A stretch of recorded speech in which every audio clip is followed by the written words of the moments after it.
longer in service. We're sorry, you have reached a number that has been disconnected or is no longer in service. We're sorry. You have reached an error. Please check the number and try your call again. Yeah. We've stopped by a trailer parked outside of E3 here to find out a little bit more about a game that's gonna have us murderers once again. Hotline Miami 2. I know a lot of friends of mine that were very happy to hear that the sequel was coming. I was kind of surprised that a sequel was coming because it's not quite the indie thing to do, perhaps, to do a sequel. But can you tell us a little bit about the motivation behind making the sequel and as soon as you're making it?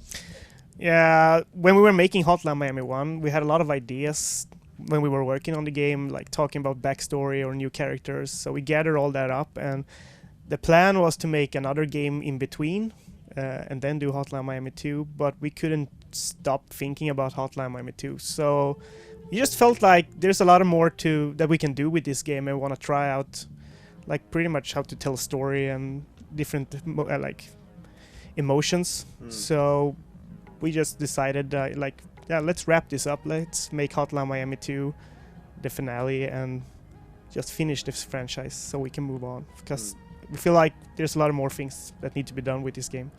So a lot of the time when a sequel comes very soon after the first game, you sort of tend to get it's just more of the same, but you guys really wanted to mix it up a little bit, not perhaps in terms of the gameplay looks very much like what you'd expect from a Hotline Miami game, but the story is different, and the setting and the motivation is very different than the first game.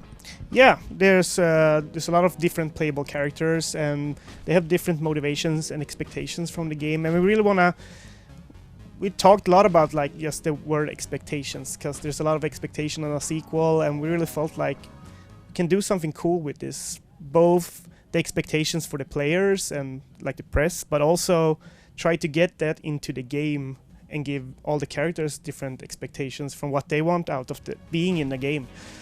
It's quite a meta thing, because the fans that you bring in, they represent the players of the first game, you could say. Yeah, and we have a bunch of characters that symbolizes the fans that want Hotline Miami 2 to be just the same as Hotline Miami 1.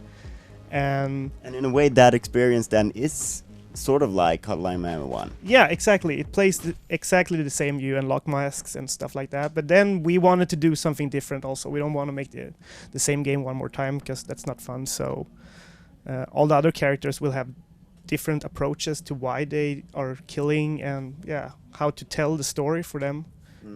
So it was quite a nice thing how one of the characters ties into the first trailer you did for the first game. So it seems like you've had this sort of idea all along. Perhaps it didn't come up quite like that, but can you tell us a little bit about that? Yeah, we have, as I said, when we were working on the game, we had a lot of different ideas what we could do next. We felt like we wanted to do a DLC, but it turned out bigger, so this is a proper sequel. But we have the pig butcher from the first trailer we did for this game. A lot of people was talking about him, and we did gameplay just for him for his trailer, and a lot of people wanted to play as him and was thinking about how do you unlock him. And there was also a funny rumor that Rockstar sued us because he was too similar to Pigsy in Manhunt. So we felt like this is a cool character, and we wanted to make his story is about a film crew doing a movie about Hotline Miami 1. Another meta thing, right? Yeah, so the trailer for Hotline Miami is actually the trailer for the movie. That's why it states based on a true events, because in the universe it is true events. So yeah, we are really happy with all the story bits and how we tie everything together. So. But I guess that's just one of the appeals of the franchise. The other appeal is that it's so wonderfully frustratingly hard and sort of addictive, because you just replay and replay and replay until you sort of nail that level. Of course, you want to bring that back. So can you tell us a little bit how the difficulty level is and what you're adding to that? Yeah, the difficulty will be pretty much the same as the first game. If you've thought the first game is hard, this will be equal hard, and we're gonna add new enemy types and switch it up a bit how you play different characters. Instead of Jacket, he can pretty much pick up any weapon and work with anything. For the sequel, we're gonna give them different approaches to the killing. And we're Is that an official name, or does he have Jacket has an official name, or because that was sort of up in the air as well. No, for us, it didn't have a name. So, but everyone calls him Jacket, so we pretty much jumped aboard on that, which is a nice name. Yeah. But we're also adding a hard mode to the game, because some people said that the first game was really... Liars. Yeah, it was really easy. And we wanted to give... we actually talked about having a hard mode in the first game, but didn't have time and didn't really know how to do it. But now we figured it out, so give it more replay value, and yeah. What is the key to making a good hard mode, other than just making the enemies move faster or take more bullets, or what's the key there?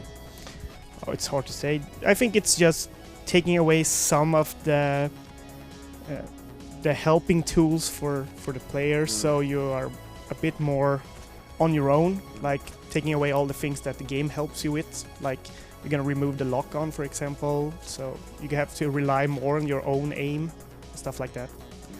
So just pretty much making the player alone. You have to rely only on your skills. So the game was demoed here in this trailer, and I thought one thing that really sort of is highlighted by this kind of environment is the sound, because we were basically vibrating to the soundtrack here. The soundtrack also very iconic, very much something that people enjoyed with the first game. Can you tell us what's new and what are you bringing back? The soundtrack will... If you love the first soundtrack, you will love the second soundtrack, because we love it. And for the first game, it was pretty much us just choosing songs that we liked and felt good for the game, like have that beat to it that makes the replay value just like you get into a trance. So a lot of artists is coming back for the second game, but also a bunch of new people. And what we kind of want to change is give the soundtrack a more sad feeling to it, because this is the end. This is the final game. So yeah. But the pumping and the electronic stuff is still there, still pumping. And you're aiming for a release late this year on, I suppose, PC and Mac and Steam and that sort of thing. Will this game also make it over to PS3, PS Vita, perhaps? Yeah, the Abstraction that did a port for the first game is working on this game as well. Like we send them assets already, so they're working in parallel with us. So cool. Yeah. Right. Thank you very much for your time. Yeah, thank you.